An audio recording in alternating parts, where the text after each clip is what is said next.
Welcome, trainers, to a journey down memory lane, where we play through each Pokemon generation and talk about our experiences, starting with Generation 1, the Kanto region. My name is Chris. I'm the normal trainer, and I'm playing Pokemon Blue. I'm also joined by my two fellow co-hosts. My name is Sean. I am the Pokemon Master, and I am playing Pokemon Red. And my name is Dustin. I'm the Pokemon Hunter, and I'm playing Pokemon Yellow. And we are known as the Trainer Trio. In our last episode, we acquired the Soul Badge and beat Koga. Since then, we've participated in a round-robin battle on Pokemon Showdown to see who really had the best Pokemon team. And I guess this is where I will jump in. And so, before we did this round robin, is that what it's called? Round robin? I've never heard of this term before. We've been saying it multiple times. I know, and I haven't had the confidence to question it until now. I've never heard, so it's round robin. Have you never used that term before? It's a thing. I've never used it before you guys started mentioning it in this setting. Anyways, going back to a round robin. So before we went into this latest round, the standings were I was 8-0, Dustin is 3-5, and Chris is 1-7. And so now to set the stage for our previous matches that happened before this episode, going into the first round, it was me against Dustin. Dustin added a new Pokemon to his team this time around that I wasn't really expecting. It was a Hypno that replaced his past Mr. Mime. And this Hypno gave me some problems. Dustin kind of had the upper hand for most of this battle, until I threw in my newest addition and probably strongest Pokemon, Kangaskhan. She did amazing and was able to single-handedly give me back the advantage to win the game against Dustin. So it was a very close match. I believe I had one or two other Pokemon left other than Kangaskhan, but it was very much getting down to the wire. But I did pull out the victory there. Going into the second match, it was then me against Chris. This one was actually a pretty even battle between both of us. It did get to the point where eventually we had an actual starter battle of my Blastoise out against Chris's Charizard. And after all the hate Chris has been sending for Charmeleon's way, Charizard did pull out with the critical hit slash to take down my Blastoise. But then again, my last Pokemon was my Kangaskhan that came out and was able to take down his Charizard and then also his Sand Slash for the last battle. So it was a very, very close match, but I again came out undefeated. And then going into the last match of the round, it was Dustin versus Chris. And that's where Chris unveiled that his Persian had learned Hyper Beam, which was very effective in basically taking out most of Dustin's Pokemon. And so Chris was able to get that W. So, looking at the new rankings, I am still undefeated at 10-0. Dustin is 3-7, and Chris is 2-7. So Chris is steadily coming back to try and compete against Dustin. Just for our audience out there, we kind of decided for the round robin, whoever ends up winning the entire series, I guess who has the best record, will be able to determine which starter they want in the next generation. And so it adds some stakes to these little battles that we've been doing. And I hope that I continue to be undefeated throughout this entire first generation, but we'll have to see. These battles are getting a little bit closer nowadays. Dustin, let's please make a pact to defeat Sean. I really don't want him to go undefeated in this. We have to. There's still a couple more chances. Oh, yeah. We're going to take you down. You're actually going to lose every battle after this, Sean. I'm a betting man. Well, I would take that bet. This is a good time just to talk about how long it took us to beat the 5th gym and just some sector times. In this case, it looks like for Chris and Sean, you guys had pretty similar times to complete Koga. It was around 7 hours and 50 minutes. You're split by literally 4 minutes. And for me, it took 12 hours and 30 minutes. I took a little bit longer because I did spend a long time capturing Pokemon, which in this last gym, we have Chris capturing 21 Pokemon, Sean capturing 11, and I caught 39 Pokemon. So Chris and I definitely caught a lot more. Sean still has yet to get to 30 Pokemon in his Pokédex. And then I also added one more thing, average Pokemon levels. So I didn't include this last time, but I'm just the statistics guy, it seems now. So Chris and I actually had pretty even average Pokemon levels. I had 38, Chris had 38.8, and Sean had 36.3 for his average Pokemon level.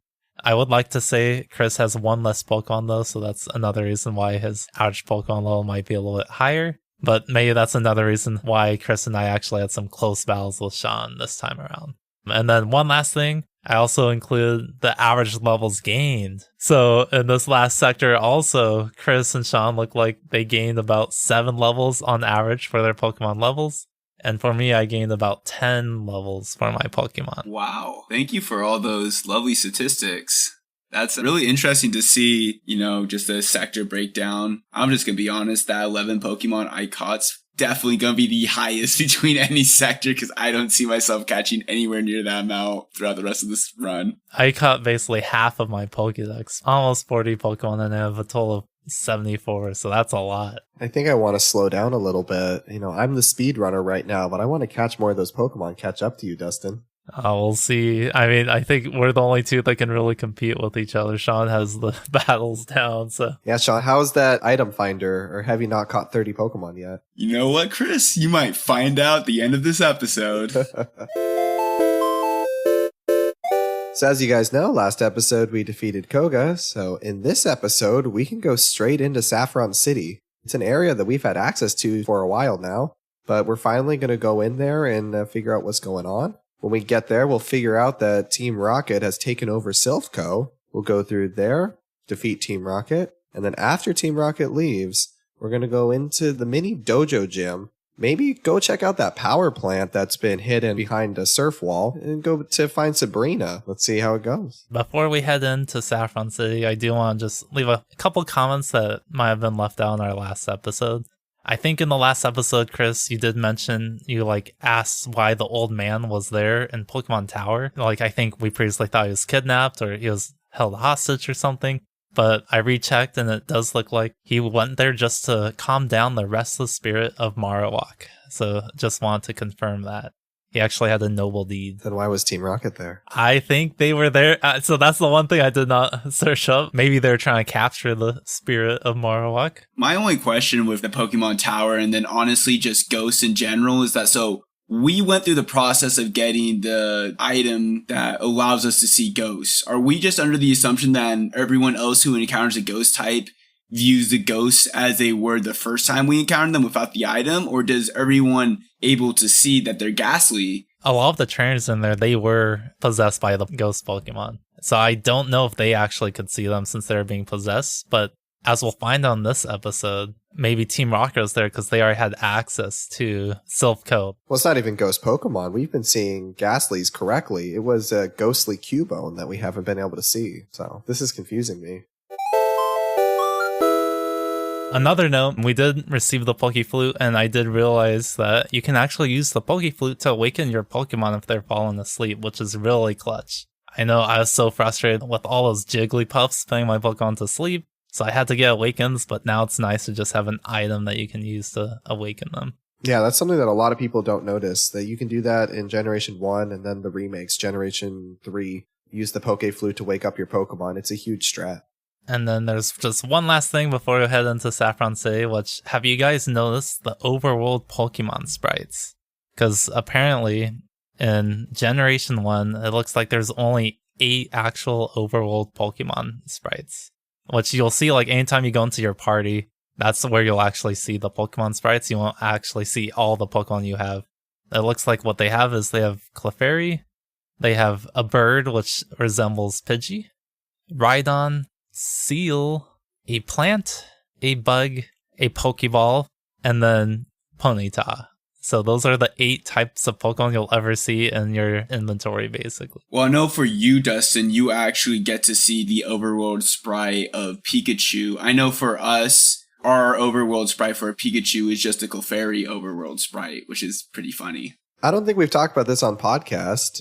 Have you talked to your Pikachu recently? Does it love you right now? I've talked to it here and there, and it does have little heart bubbles, but it has been a long time since I last talked to it. The only time I ever talked to Pikachu is if I'm trying to, exit a door and accidentally bump into Pikachu. So I'm not being the best Pikachu trainer, it looks like. That's kind of the precursor to friendship in Pokemon. There technically is no friendship meter in Generation 1, but the Pikachu will generally go to love you as time goes on, and if it faints, it goes down. If you use it in battle and level it up, it goes up. So it was a bit of the precursor to friendship. So we got the Soul Badge from Koga, and that allowed us to go into Saffron City. And yet again, I'd love to commend the Kanto region because technically you could have faced Sabrina at any point. So I just love the non-linearity here. But I feel like because Saffron City is kind of that central region, I like to go all around it. And then once I'm strong enough, go right into the core and take it down. So once I went into Saffron City, you'll notice that there's a bunch of Team Rocket grunts there. And it's kind of suspicious. And you talk to a bunch of them. I know a bunch of them said just go away or, we're busy with Silph Co. I went straight into Silph Co. I don't know. Did you guys do anything else in Saffron City before trying to take down Team Rocket?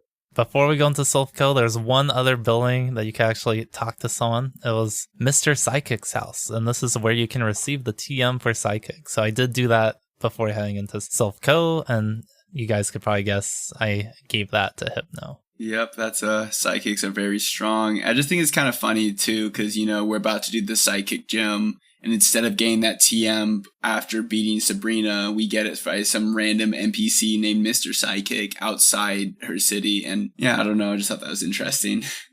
I also went to Mr. Psychic. I got the TM. I taught it to my Execute.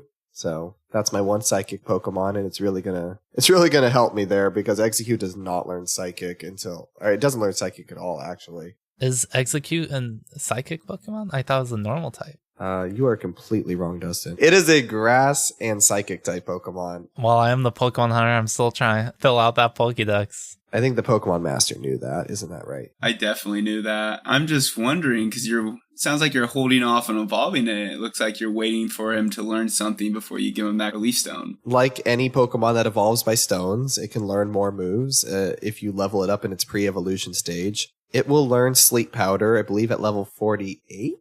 And I don't think it's that worth it because it already knows Sing, but for some reason I'm holding out until it learns Sleep Powder just to get a little bit of that extra accuracy with Sleep Powder compared to Sing. So that's my goal right now.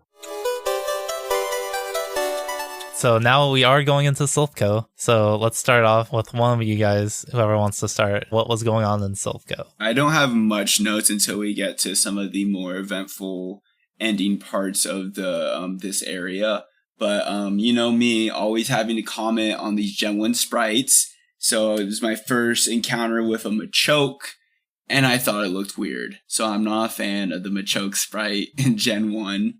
And then, the only other real note I kind of took before getting into, the meat and potatoes of this area was we got the TM for Earthquake. Which Earthquake, I've been waiting for this TM. I thought we would get it after the very end, the last gym, because I know from my own knowledge of this generation that the last gym is in ground type. So I was assuming after we beat that gym was when we'd get it. But we got it here.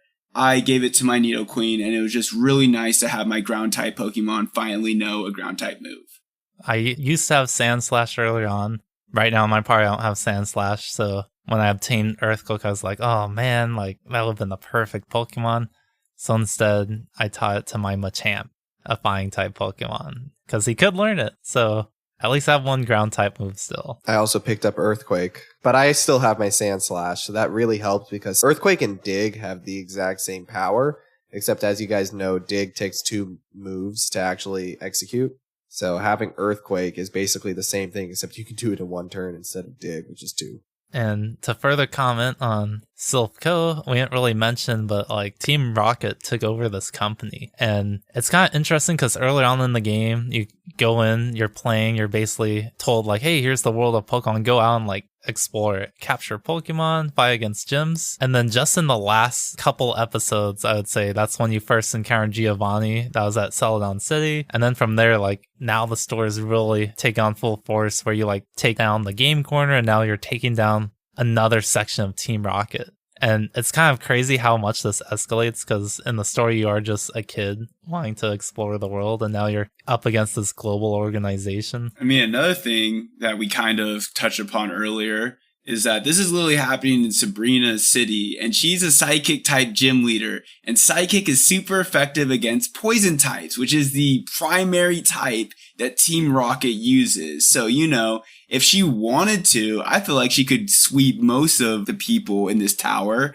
And I mean, I don't know, she might have some issues with Giovanni because doesn't lean into that poison typing, but still, she should be an adult. She's the gym leader. This is happening in her town. She should do something, but no, luckily the main character is there to save the day. To also comment on just some of their reactions to you as a kid, just invading one of the buildings they took over. One of the Team Rocket members say, "What? There shouldn't be children in here." And another one even says that you are a traitor after being him, which I thought was really weird. Like, maybe I remember back in the Nugget Bridge, one of the people wanted to invite you to Team Rocket. So I don't know if that line has any relation, if you actually say yes or no to that line. Otherwise, there's also a new trainer type, which I saw, which is a scientist trainer type. I did like that because they had a lab coat, which was pretty cool looking. And there's also 4 Rocket brothers inside of the complex, and it's pretty cool because, like, anytime you'd beat one, they'd be like, "Oh, I got 3 other brothers, they're going to avenge me." And then after I beat all 4 of them, I was kind of laughing because I'm like, there's no other brother to avenge you now.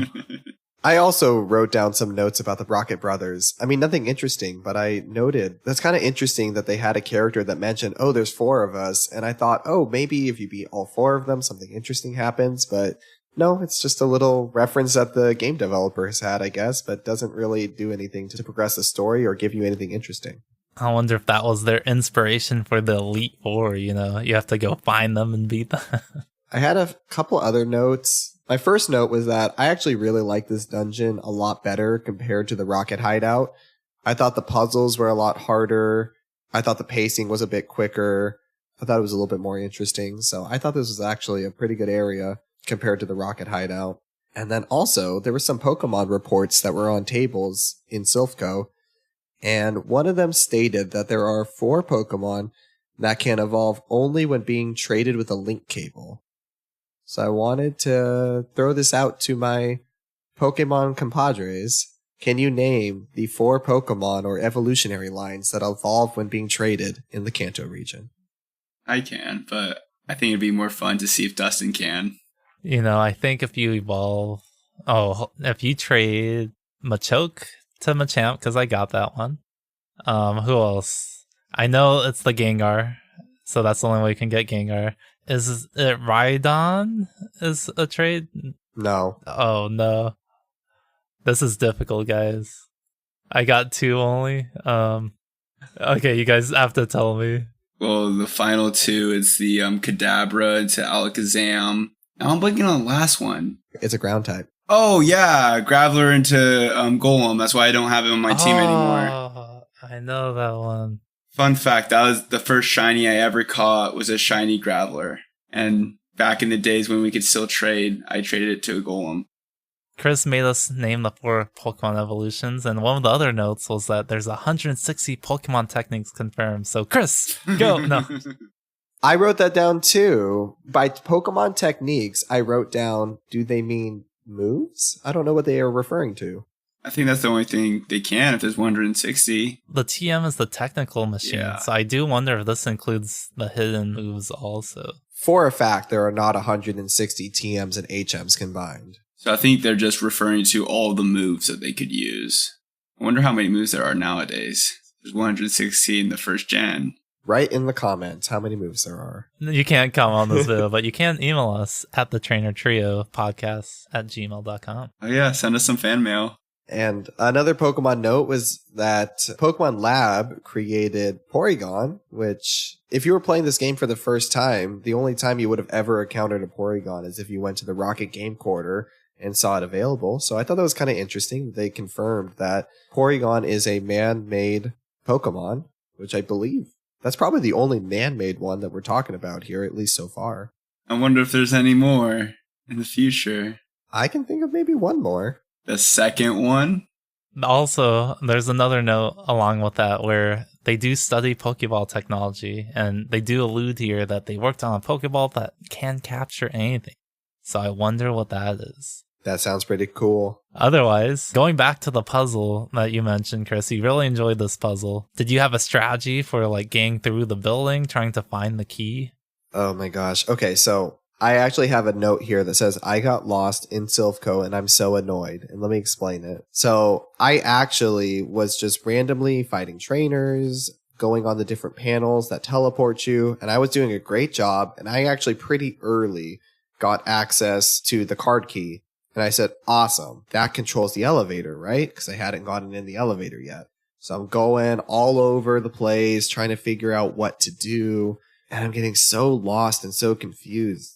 And I keep thinking to myself, what am I doing wrong here? I've played this game before. I can't understand what I've forgotten. Finally, I approach a door and understand the card key opens the hidden doors. And I'm about to throw my controller because I'm so frustrated that I forgot that I got the item at the very beginning that opens up the entire Silph Co. So that was very annoying. And then on top of that, there's very specific panels that advance you to the top of the building. And I happened to just go past the one panel that really advances you. So I was in this dungeon for probably 45 minutes until I finally Googled, what panel am I supposed to go to? And then I had to palm slap my head and be embarrassed. That's not very Pokemon mastery of you, Chris. It is not. I like the idea of just you had the key right there and couldn't do anything. But I also had quite a difficult time in this puzzle. I kind of did something similar to Chris, where I was just randomly buying trainers, going through all the teleporters, and then like halfway through, I decided to save and like close the game, come back the next day. I came back. I had no idea where I was, like what trainers I fought, what teleporters I went through. So I spent like probably another 10 minutes trying to figure out, all right, did I go through that portal? And then I was like, you know what? I'm going to just go take the stairs. So I am taking the staircase every level and I did not take any more teleporters until I needed to at that point. And that's how I ended up finding the key finally. How about you, Sean? How was your experience here? I mean, I didn't really have many issues because I remember in the past dealing with this area, I would always have difficulty finding the card key. But just from my memory of always struggling in the past, I remembered, because to get specifically to the card key, you step on that one teleporter and you have to, instead of going left, you have to go right, which then the only way you could go is you have to get teleported to that spot. And I just always would forget to do that in my prior playthroughs. So because of that, I knew where to go. And then also, as you guys know, my Blastoise, he knows Dig. So it's just very, very easy. Whenever my Pokemon got pretty low HP, I just use Dig. And Dig in this generation takes you all the way to the last Pokemon Center that you visited, which in other generations, from my memory, it just takes you outside the specific dungeon and or cave that you use it in. So it's just saves you a little bit of time using that, going straight to the Pokemon Center. And so I really did not have much difficulty going through this area. While you walk through this, you do encounter a couple other NPCs, which are not there to battle you. They're just the people who work at Silph Co, and they're just kind of cowering. One of them said that they had a rotten manager and that they shouldn't have been sent to the Tixi branch, which I think Tixi is a place in Russia, so that's some real-world locations being brought out again. Yes, I wrote that down as well. I saw that and wondered, what is this? And I figured out that it's a location in Siberia. It is the world's most northern settlement with over 5,000 people. It has about 5,063 people currently. And I thought it was a fun joke. If you don't do what you're supposed to do, you're going to get locked up in Siberia. So that sounds like a sad company to work for. That was really funny. I commend Pokemon. I wish they would do more stuff like that, but for obvious reasons, they probably won't do stuff like that anymore. There are also two other NPCs. One of them mentioned, oh dear, help me please. And then you talk to the one standing right next to them and they're like, look at him, he is such a coward. So that was a funny little encounter to read. I also had that written down. We're on the same wavelength right now, Dustin. Amazing. Sean, where are your notes? My notes are all in the battles. You already know that. So after hours of struggling, For some of us. More like 45 minutes for me. You're right. Just for some of us. I finally figured out which tile to go on, which got me to an encounter with my rival Poo Poo. I was really interested to see that he was in Silph Co, maybe trying to take down the Team Rocket team, but I faced him in a battle there, and let me tell you, this guy was a pushover. I don't even have any notes on how I defeated him because he went down so easily. Wow. Well, Dustin, how did your rival encounter go? It was interesting because he was literally like waiting for you inside this building that was taken over by Team Rocket. And he also didn't really seem too keen to help out everyone that was cowering. And he just wanted to battle you, which I thought was just fascinating. Like, he's someone that's very similar to Sean right there. Just only cares about the Pokemon battles. What a narcissist, am I right? Whoa. I wouldn't go that far, Chris. He just wants a good challenge. In my case, it did seem like he evolved a lot of his Pokemon. I can at least lay down what his fire was for me, which he had a Sand Slash. He evolved his Bullpix into Ninetales, a Cloyster, Kadabra, and he finally did evolve his Eevee into Jolteon. So I do not know what the conditions were to evolve it into Jolteon. For Eevee to be evolved into Jolteon, you had to have won your first 2 rival battles. So the fact that you were successful against your rival means that he has evolved into Jolteon. Interesting. So it could match your Pikachu. Okay. And then afterwards, I notice he just immediately leaves too. He leaves you to clear up the rest of the mess that is Team Rocket, which I was like, wow, what is he doing here then? He's battling you, obviously. Inside of an enemy base. It was just a really interesting decision to put your rival fight there. I don't know why that they would have put your rival there because, I mean, Dustin's right. You're in the middle of taking down an evil syndication and your rival just happens to be there. And when you beat him, he just walks away. So that was an interesting decision. See, because that just shows that it's 2 kids who are just running around in Silph Co while all the adults are cowering. And like that one guy, he did mention like, well, children shouldn't be here. So I wonder if somehow our rival slipped past him too. Like he was just hiding there waiting for us. How's your rival battle, Sean? Did you record notes there? I did. I thought it'd be more eventful than it was, but I know I led with my Dragonair because he was one of the lower level Pokemon I had at this time. And so, anytime I lead with Dragonair, I already have the strategy of I'm going to use agility first turn to outspeed every Pokemon and just use Wrap as long as I can until I can't use it anymore. Unfortunately for my rival, he was unable to even stop me from using Wrap, so I used Wrap on every single Pokemon. But, you know me, I have to comment on every single Gen 1 sprite I see. So I saw the Pidgeot sprite because he had Pidgeot, which personally I don't hate the sprite, but I also don't love it. I'm just neutral of it. Whereas in the newer generations, I really love Pidgeot sprite.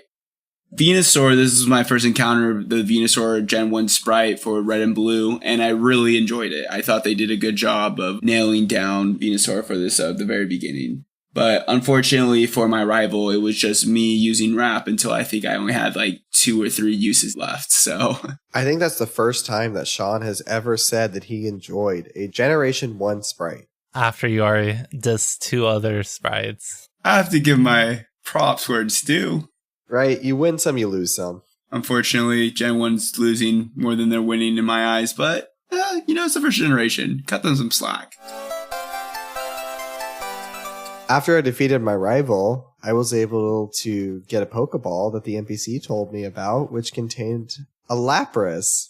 And boys, let me tell you, finally the 6th member of my team is here. I added Lapras to my team, and I told you guys what I wanted to name her. Can you guys guess what I actually named Lapras? It was a very generic name for a Lapras. I want to see if you guys can guess it. Dinosaur. No. With my naming scheme, I guess Lapras. No, I actually did nickname the Lapras, and I nicknamed her Nessie, like the Loch Ness Monster. It's not very original. I'm sure that a lot of other Poke trainers have done that, but Nessie is the 6th member of my team, and I'm excited to have her. And did you read Nessie's Pokédex entry by any chance when you got it? Surprisingly, no. It reads, it can ferry people on its back across the sea. So I'm guessing they really want to gear this Pokemon just for using Surf.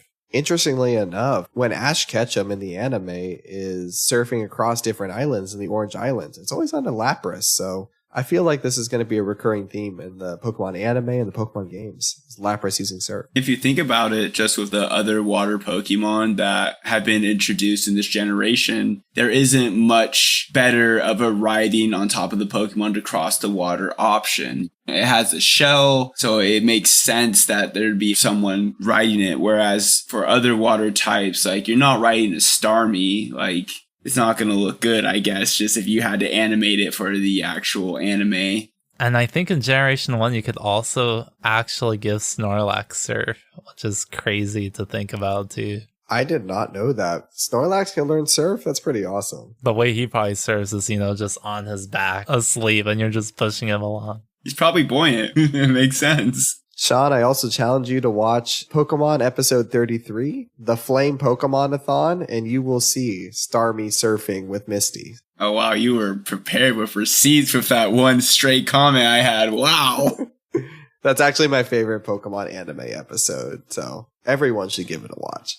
After that, I didn't have a lot else until I realized that right after the rival, you get to fight the head of Team Rocket, Mr. Giovanni. But right before I fought him, I noticed that the president has a PC. And I don't know if you guys tested it out, but it's actually a working PC in the office of Silph Co. It blew my brain. I was like, why did you guys include a functioning PC where I can swap out my Pokemon here? And I don't know if you guys tested it out, but that blew my brain.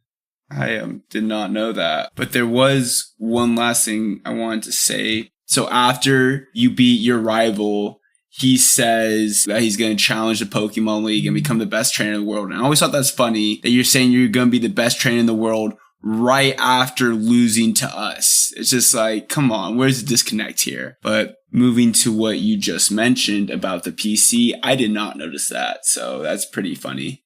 Anytime I've seen any computers, I've been walking up to them and just seeing if I can use them. And it is fascinating how many little areas you can actually use them. And I wonder what made them decide, here's where I'm going to put an email. Otherwise, here I'm going to actually just make it like a normal Pokemon computer. But at least compared to newer games, you could just put your Pokemon on the PC and heal up. That's the one good thing that this game is a little bit more challenging because you can't just restock on all your Pokemon. In my case, I did also meet Jesse and James again. They had Weezing, Arbok, and Meowth, and they're all level 31, which I think in our last episode, if I pull up our Pokemon teams, I believe our average Pokemon party, well, mine in this case was level 38, so I was well above their levels. And then for Giovanni, he had 4 Pokemon. This time, he had a Nidorino, a Persian, a Rhyhorn, and he also had a Nidoqueen. And the Nidoqueen was the highest Pokemon at level 41, so that level 41 Pokemon did put a little bit of a challenge because it was around the same level as my Pokemon, but overall had like a pretty easy battle after that. Was there a strategy you used to take down Giovanni? I did not take any notes on the actual battle itself. I'm looking at the Pokemon that he has in Pokemon Red and Blue versus Yellow, and it's surprisingly the exact same, because as we've covered, the gym leaders in Pokemon Yellow tend to be a little higher than the gym leaders in Pokemon Red and Blue. But Giovanni is the same. The only difference is the moveset, which a couple of his Pokemon have some fighting moves, but this is quite surprising. In all of the games, Red, Blue, and Yellow, none of his Pokemon at this point have any ground-type moves.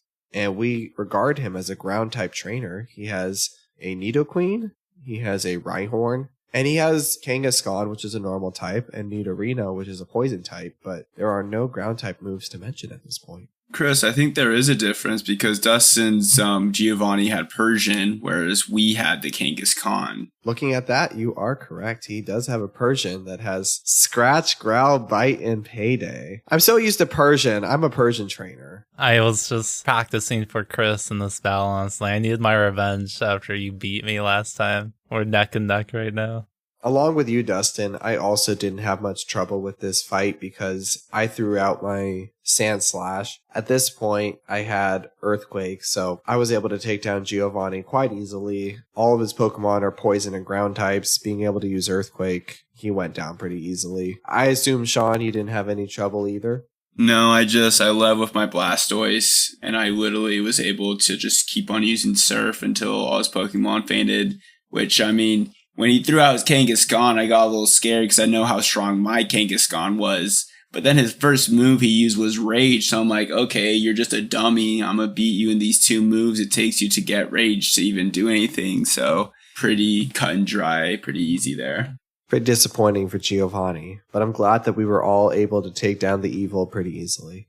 We are the main characters, apparently. I think one of us is more main than the others. We're trying to get there. Otherwise, after you do beat Giovanni, he does mention that you never want to forget that all Pokemon belong to Team Rocket. And you do talk to the people who own Silph Co. As they already previously mentioned, they meddle with Pokemon and Pokeball technology. So they do give you the Master Ball. And they mention that this is apparently a prototype ball, which makes sense in Pokemon lore, because in this case, there's only one Master Ball that you'll ever see. I thought that was pretty cool. And this is also a good point to mention. I don't know if you guys know, but I've been doing some research here and there, watching some YouTube videos on just the Generation 1 games, and I found out that apparently the Great Ball is actually a better Pokeball to use in most cases, unless you basically put the Pokemon under a certain status condition, and then that's when the Ultra Ball gets better at capturing Pokemon.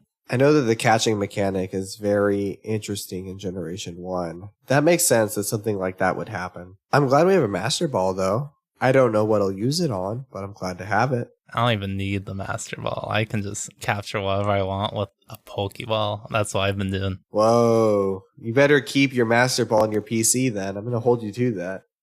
Yeah, no Master Balls for Dustin. Now we can move on to Saffron City after Team Rocket. So I did go to the copycat house, and it was pretty strange because it was I think it was the only time where you talked to what you assumed were Pokemon sprites, but then they talked back to you. And so that was just very interesting. And so I know in later generations, copycat is an actual move that Pokemon are able to use. I don't believe it's an actual move in this generation yet. So I guess just the designers really wanted to have fun with this one designed house, I guess. I mean, you guys could correct me if I'm wrong, but I don't think Copycat's a move at this point in time. If you actually give the Copycat girl a Pokédoll, they will give you the TM Mimic. So they didn't have Copycat, but they do use Mimic instead. I didn't know that you could give her a Pokédoll. It's pretty cool. People believe that this is the only time where you can really see the Generation 1 protagonist speak, because the player says, "Hi, do you like Pokemon? No, I just asked you. Huh, you're strange." The copycat's going to repeat exactly what you said there. So the copycat says, quit mimicking me. That's my favorite hobby. So those are believed to be the only lines that the Generation 1 protagonist was able to speak. That is very interesting, because you're playing throughout this whole game and you don't really see your character ever speak to any of the other NPCs in the game. So you're kind of thinking like, oh, like, is your character mute? They don't really talk. But then now that you see your actual text on this NPC, so now it just changes your mind about the game, being like, oh, was your character actually saying to all these people that makes them want to fight you? Maybe there's a reason why every single trainer you meet is just throwing out their Pokemon against you and trying to steal your money. Oh, definitely for me. I'm talking so much trash to every trainer I see. I'm letting them know I'm the Pokemon master. And the copycat has a game system, and there's a game with Mario wearing a bucket on his head. Do you guys know what game they are referring to? I do not, but I remember seeing that, and I took that note because I want to ask you, Chris, because I know you know what game that is. I did not know this before looking it up, but the game is called Mario X Wario, and is a Japanese exclusive game for the Super Nintendo, or in Japan, the Super Famicom, from 1993. And I thought that was just the craziest thing, that the fact that the Japanese developers included that game as the game that the copycat is playing, and the fact that the localization team did not localize it to a game that is available in North America. Interesting. At the time, the kids, back in the day, in the 1990s, did not have the internet. So when they saw, like, Mario, that's all they saw. They didn't go and figure out, like, oh, this is, like, that specific game. I'm sure that a lot of people looked at that and said, oh, Mario wearing a bucket on its head. I'm sure that's happened before, but it's exclusive to Mario X Wario. That was a nice little nod that the developers threw our way. And we can move on to the little mini gym. So it does look like Saffron City has 2 gyms, and one of them is the Fighting Dojo. Did you guys take any notes inside this mini gym? The only notes I took were of the sprites of the new fighting type Pokemon that we were introduced to, those being Hitmonlee and Hitmonchan. For those of you guys who don't know, these 2 Pokemon sprites were actually based on very famous real-life people. Chris, do you know the real-life people that these 2 Pokemon were based off of? No. I know Dustin does. So Dustin, be Chris's savior. I was lucky enough to learn this from my wife because she was also playing the game at the same time as us. And Hitmonlee is based off of Bruce Lee, and Hitmonchan is based off of Jackie Chan. Pretty crazy, isn't it, Chris? I do like that. That's another reference to some real life characters. They actually became Pokemon, which I don't know if there's any other Pokemon the Generation 1 games that's actually named off of real life people. None that I could think of, or none that they've actually publicly stated were based off of like actual people other than these ones. In going through the Fighting Dojo, I don't know this for a fact, but I have this hunch that in Generation 1, they really intended for there to be a fighting type gym. And initially they programmed it and developed it, but it ended up getting cut. So they ended up using it as a mini gym, like the one we see here. Because in every other generation, there's no such thing as a mini gym where you have a couple trainers. You have the Master Dojo in this case, and the music that plays is the same as a gym leader. So it really feels like a gym. So I have this hunch that this was meant to be a regular gym leader, but it ended up being cut for either pacing purposes or maybe memory. I thought it was kind of interesting that we had that there. They even had their own trainer type, which was the black belt trainer type, which I really like seeing on the screen. And one really cool thing about this gym, well, mini gym, not even a real gym, is that they do give you the chance to pick a Pokemon. In this case, I did decide to choose Hitmonlee. What Pokemon did you guys pick? I chose Hitmonchan. So Sean, break the tiebreaker. We have 1 Hitmonlee and 1 Hitmonchan. Before I let you guys know my decision, the analysis that goes in deciding this Pokemon for me was, I know in this generation, because Hitmonchan's big thing is he gets the elemental punch moves. So he gets Ice Punch, Fire Punch, and Thunder Punch, which in this generation honestly doesn't help him because those are all just special type moves, and his special rating is very, very bad. So, in later generations, once when they do the physical special split, which we'll talk about until we get to those generations, then he's a much more viable Pokemon. But saying all of that, Hitmonchan has always been my favorite. And I've also kind of knew I wasn't going to use either one that I picked. So I picked Hitmonchan. Oh man, so I'm the only one who picked Hitmonlee. That's sad. What makes it even worse is I did not even add him to my party. Did you guys add Hitmonchan to your party? No. I did not. And so if I really seriously was considering adding one of them to my party, I would have went with Hitmonlee. But since I wasn't seriously considering that, I just picked my favorite one. One other thing I wanted to say about this gym, Chris was saying what he believed the reason why it's still here was that it was cut last minute, which I also kind of believe. But my in Pokemon universe explanation to this gym is that obviously there's a new gym in town. We'll probably talk about this more when we actually start talking about this gym. But we learn through going through this gym that the gym leader is a relatively young person. And so my in-universe explanation of why there are 2 gyms here is I like to believe that the old fighting type gym used to be the gym until this new psychic type user, which psychic types are super effective against fighting types, came into town. And that she just kind of ran him out of town to make him concede his gym placing, but he still wants the recognition of being a strong trainer. So he still has his dojo. I could see that. I could see where fighting, you think that it's a very strong type. You have a Pokemon like Machamp. You think it's the strongest Pokemon in the world. And then some new trainer comes around with psychic type Pokemon. You don't think much of them. And they run you out of town. I kind of like that theory. I really enjoy that theory too. It does really give the reason why there might be 2 gyms in here. It does make sense because psychic Pokemon, at least in Generation 1, are definitely better than Flying type.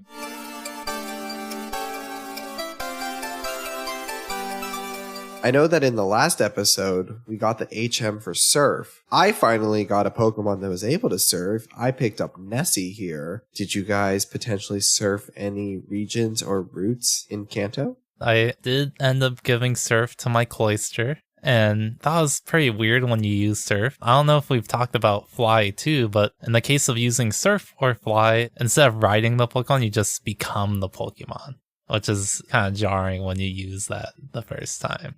And in my case, I was going up from Cerulean City, going up on the left route, the cycling road, and I decided, oh, maybe this is a good place to like see if I could capture new Pokemon here. You try to surf along cycling road, the following text appears. Cycling is fun, forget about surfing.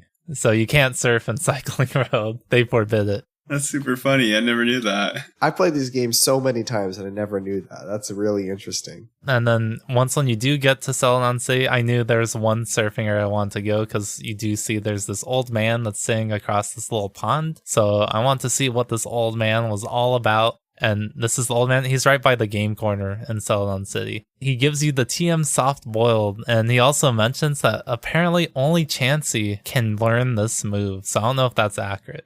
From my memory, I know Soft Boil was supposed to be the signature move of the Chansey line. I believe they eventually opened that up to other Pokemon, but a hefty question mark there. And just makes me also think, why would that be a TM that you give to the player then if it's for one of the rarest, most difficult Pokemon to catch? That it's the only one to learn, so I'm assuming it would learn it by level up. Then you give that as a TM just for the very specific scenario of someone having that Pokemon and not wanting to level it up to that level. Is just interesting.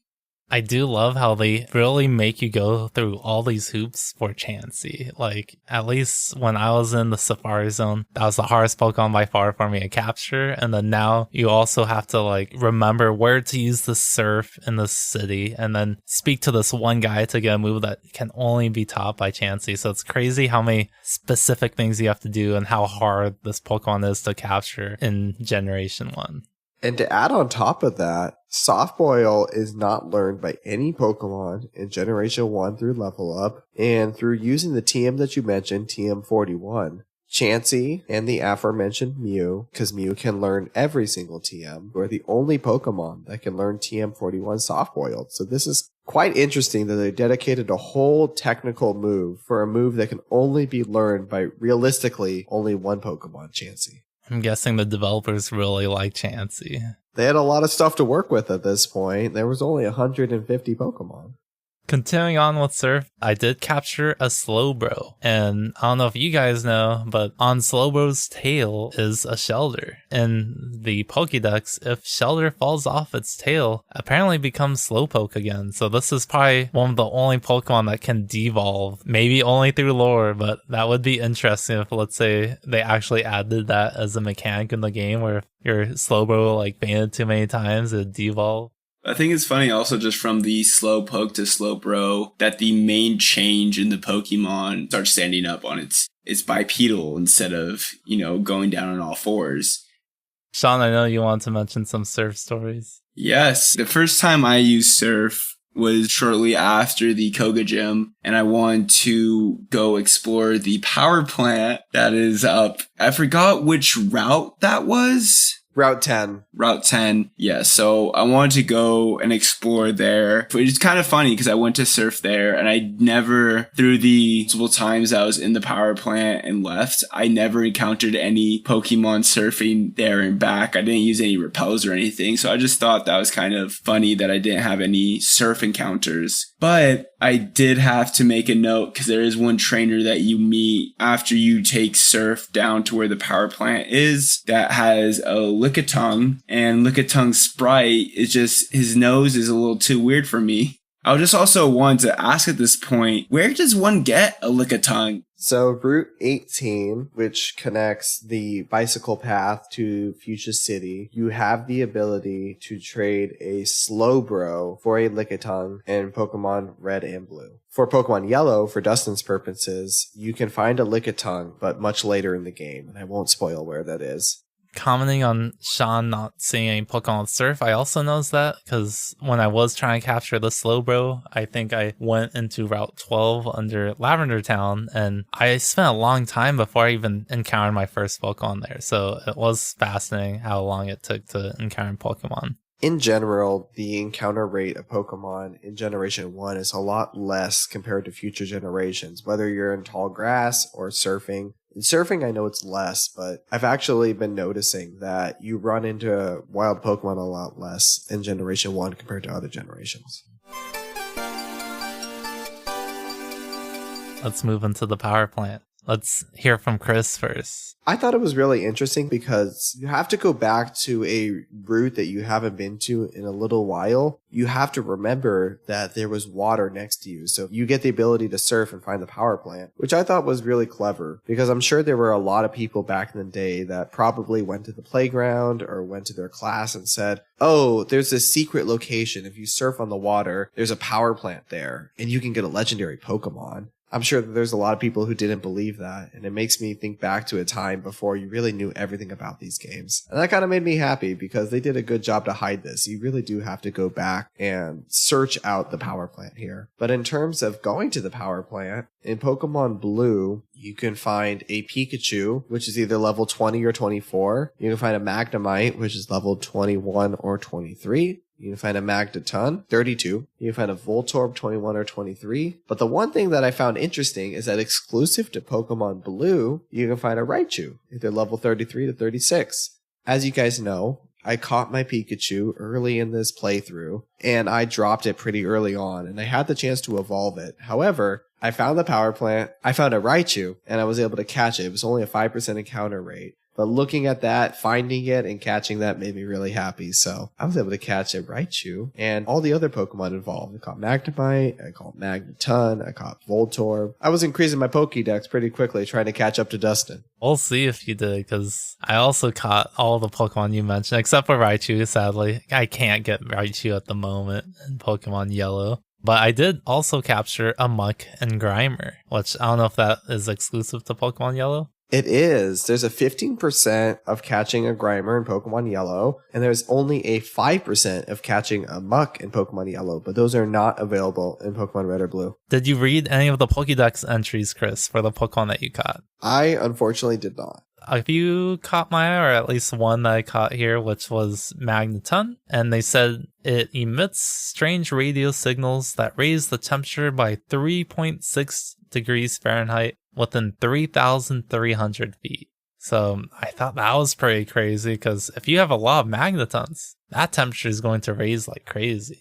Also, just thinking about this made me realize there's a lot of Pokemon that come in threes, because we have Magneton now, Dugtrio, and Dodrio. So that's 3 Pokemon that come with 3 additional Pokemon. Do you have any stories so far of the power plant, Sean? Yeah, so when I first walked into the power plant, my first encounter was the red exclusive Electabuzz, and I will admit Electabuzz is one of my favorite Pokemon. So once when I saw that, I was like, okay, I'm going to catch you. And so obviously we're going to the power plant because we all know there might be a powerful Pokemon there we want to capture. And so anyways, with this encounter with Electabuzz, I ended up using every single Pokeball in my bag except for one, which left me at a disadvantage because I knew I wanted Pokeballs for whatever other powerful Pokemon might be in this area. But anyway, so after I caught Electabuzz, I had to skedaddle out of there and get some more Pokeballs to continue our adventure. But once when I caught Electabuzz, I named him Lightyear.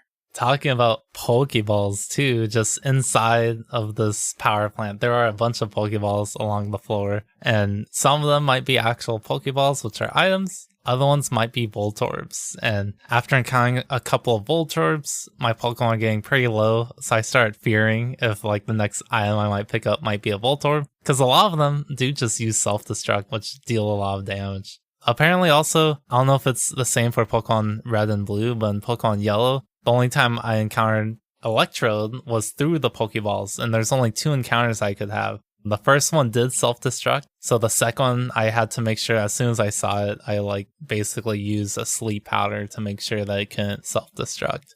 No, that's the same as Pokemon Red and Blue. You have the chance to catch a Voltorb and a chance to catch an Electrode. And if I'm correct, in Pokemon Red and Blue, the Electrode is level 43, which is quite crazy because all my Pokemon were about that level, which means that you can pick up an Electric-type Pokemon pretty late into the game at the same level as your party. Sadly, I did not add it to my party because I do have to stay true to that Pikachu. Did you catch the Electrode? Of course I did, Chris. He's a Pokemon hunter, Chris. Me too. I have a Voltorb and an Electrode. Sean, did you catch Voltorb and Electrode? Oh, no, absolutely not. I didn't care about them. I will say, when I was going up against one of the Voltorbs, as Dustin mentioned, they just self-destruct the second that you encounter them. And so I remember I had my Kangaskhan, which was only level 36 at the time, and he took a critical hit, and still, it was a little bit under 50% health left. I was just like, wow, because the Voltorb also is level 40, and so I was not expecting it to even take that hit and survive. So Kangaskhan is really strong. Nice thing in the power plant as well is that you can pick up TM25 Thunder, which is available in red, blue, and yellow, but also fire red and leaf green. So you better bet that maybe my Jolteon might learn Thunder at some point. But it's just such a terrible move in this generation. There's no rain to make it 100% accurate. Hey, just you wait until I beat you. It's a cool move, Sean. I'm sorry, that's my meta-analysis of moves in this generation. Before, I did end up adding that Electabuzz I caught to my party because I love it so much. But it made me regret earlier, I know you guys know, I don't think the audience knows, that when we got the Thunderbolt TM from Surge way back when, I ended up teaching that to my Mr. Mime just because I thought it was a good coverage move. And then also at the time, I kind of thought I wanted to keep Mr. Mime in my party for the long run. But I ended up replacing Mr. Mime with this Electabuzz I caught. And I regret because now Electabuzz's strongest electric move is Thunder Shock, which is not nearly as powerful as Thunderbolt. We do encounter our first legendary Pokemon, Zapdos. And this is the first time we encounter a level 50 Pokemon. So this is the highest level Pokemon we've encountered so far in the wild. For my experience against Zapdos, my Victory Bell is a perfect Pokemon Hunter style Pokemon because it knows like Paralyze and it knows Sleep Powder. But in this case, it did not move first and Zapdos took out in one hit. So I had to use my secondary Pokemon capturing Pokemon member, Hypno. It only took, after I put it to sleep, 2 Ultra Balls. So it's a very easy Pokemon for me to capture. How about you guys? How's your Zapdos encounter? Surprisingly, my encounter was kind of similar. Although the first time I went up against Zapdos, I did my best to whittle it down to low HP. I made it fall asleep, and I was so certain. I went to go throw my Pokeball, and then I get notified, your box is full. I was so annoyed. I know we've talked about this before, but if your box has more than 30 Pokemon, then it's going to mention that it's full. So I wasn't prepared for this. So of course, at this point, I left the power plant, went back around to the Poké Center, changed my box, and went back. After that, though, the second encounter with Zapdos, I was prepared. I whittled it down to low HP. I have Execute, or should I call him Greg, which used Hypnosis, made Zapdos fall asleep, and I was quite surprised because in my notes I have it as well. I used 2 Ultra Balls, and the second one caught it as well, so this was a lot easier than I thought it was going to be. Wow, well, I'm glad we went with you 2 easy encounters first, because my first encounter, I led with my Flareon, and I used Body Slam, and it paralyzed it, and I got it down to, like, barely a sliver of life. I'm like, okay, this is perfect. I'm going to use all these Pokeballs I just had to buy up, and, like, I'm sure I'm going to catch it. The first time around, it faints all my Pokemon. I don't even think a single Pokeball hits it.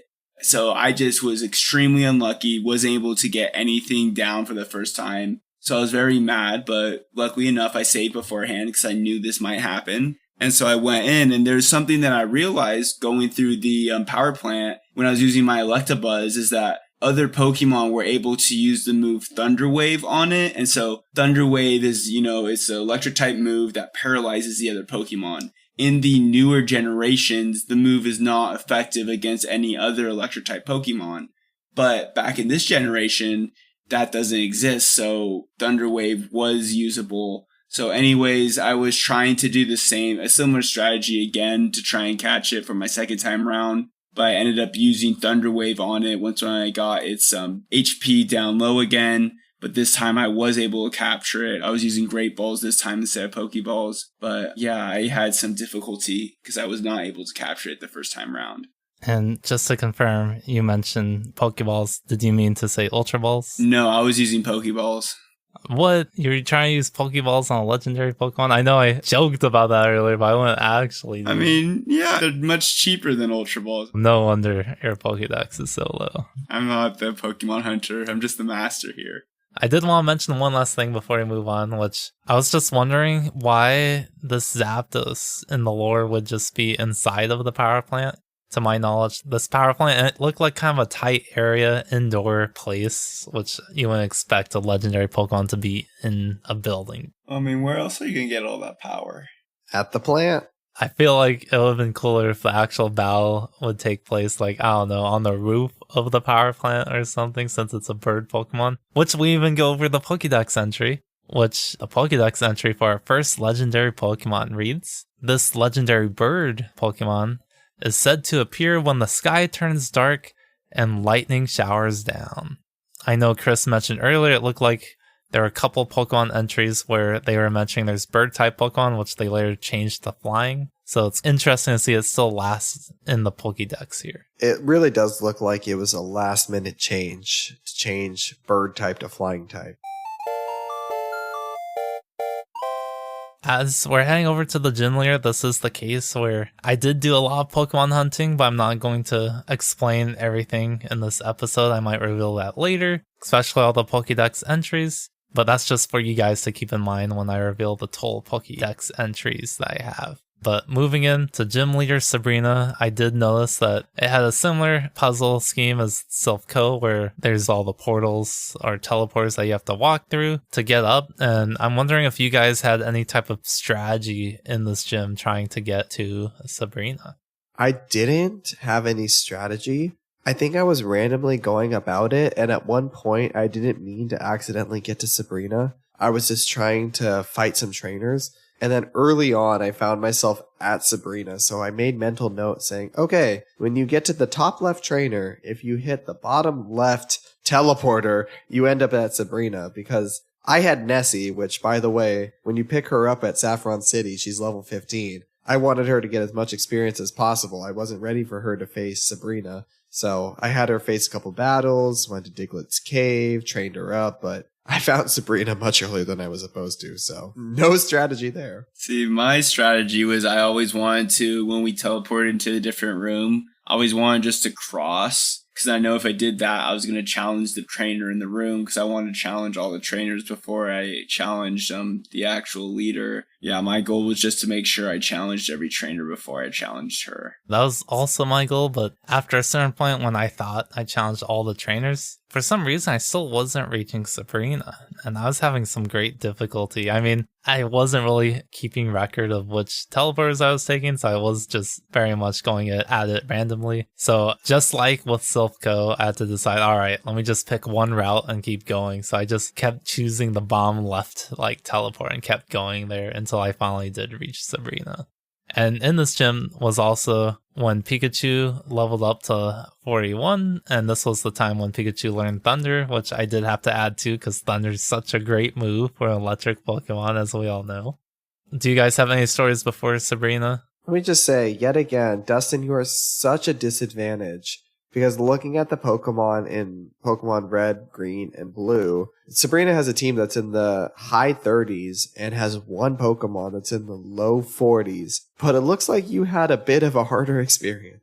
I did. All of her Pokemon were level 50, which I guess in this case, I know before we fought against Koga, I was questioning are we supposed to fight against Sabrina first and then Koga? But Koga only had one level 50 Pokemon and now she has 3. But I can go last if you guys want to explain your battles first. I just remember specifically her dialogue when you first meet her. She says, I dislike fighting, but then you see her sprite and she has a whip. I'm just like, what? How are you saying you dislike fighting, but you have a whip? That's just disconnect there.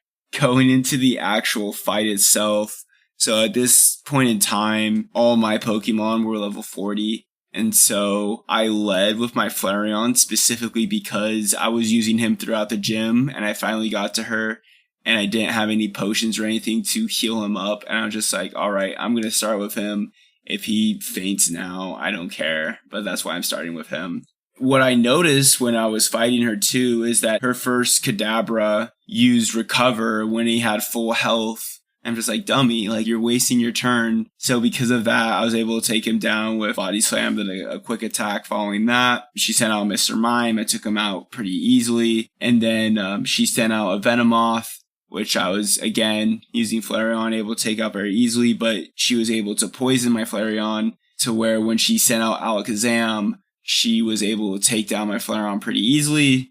But then I used my Blastoise just to finish up Alakazam. It wasn't too much drama. I also was a little disappointed with Sabrina. All the Pokemon she has are Psychic type, except Venomoth, which is a bug poison type.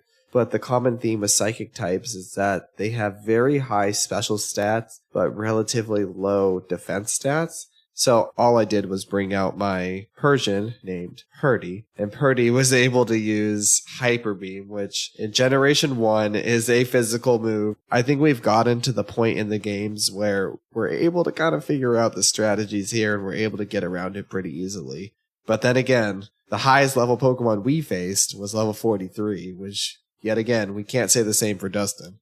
In my case, I was going into Sabrina with a little bit of a disadvantage because 2 of my Pokemon were already asleep from a previous encounter with a Hunter, so I really only had 4 Pokemon I wanted to use against Sabrina. What was interesting was, even though she had 3 level 50 Pokemon, Abra, Kadabra, and Alakazam, she went extremely defensive and did not use that many offensive moves, which I guess lends to the fact that Sean mentioned she doesn't like to fight that much. She used 2 X defends, one on Abra and one on Alakazam, and most of her attacks were trying to lower the accuracy of my Pokemon or using a Recover. So for me, it was surprisingly easy, I want to say. Most of my Pokemon were around like level 40 at this point. I think I want to say I was either using Scyther or Machamp to really like work my way through this gym. Yeah, looking at it, she has a level 50 Abra, and the only move it knows is Flash.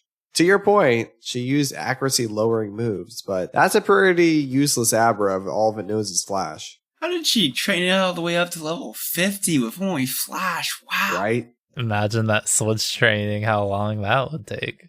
After you do beat Sabrina, you are gifted with the TM Psywave.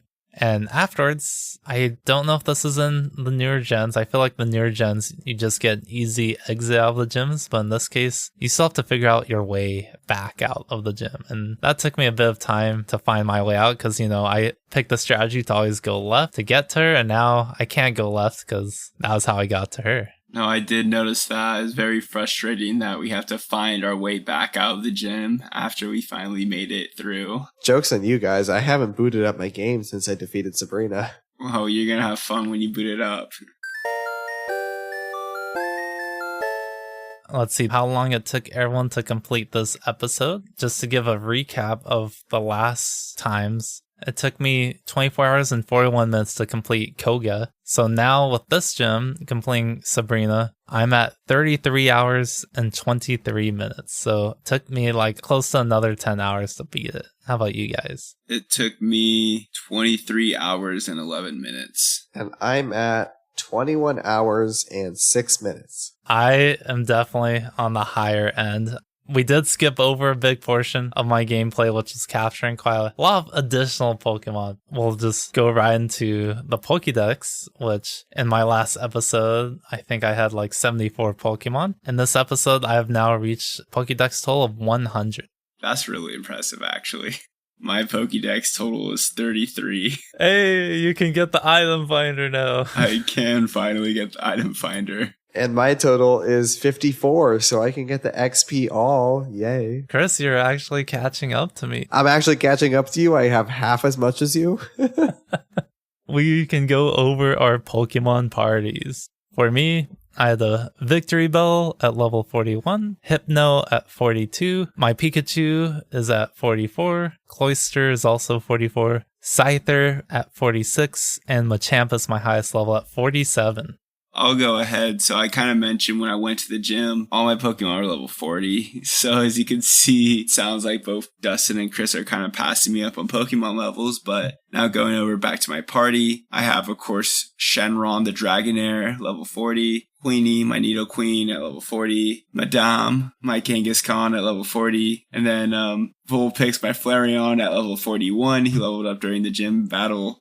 Blue Blastoise at level 40, and then my newest one, Lightyear, Electabuzz at level 40. And I finally have 6 Pokemon as well. Start off, I have Nessie the Lapras at level 30, which, reminder, we caught her at level 15, so that was quite a bit of training to get her to level 30. After that, I have Greg the Execute at level 42. I have Purdy the Persian at level 43. I have Ivy the Jolteon at level 42. I have Sandy the Sandslash at level 43. And I have Char the Charizard at level 43 as well. Oh boy, this is our chance, Chris. We have to beat Sean. This is the one gym that we have a chance. I don't know about that. Definitely giving you the advantage with the levels here, but I guess we'll have to see. Alright, trainers, that brings us to the end of this episode. After this one, we're going to be battling each other for another round robin format where hopefully Chris and I will have a much better chance at being Sean to hopefully try and break his lossless record. So we'll see how that goes in our next episode, and hopefully we'll find out who the best team is after obtaining our current Marsh Badge after being Sabrina. So going into the next episode, we will be talking about our experiences leading up to and beating the 7th gym leader, the hot-headed quizmaster Blaine. So until next time, we are the Trainer Trio signing off. Catch you in Cinnabar Island, trainers.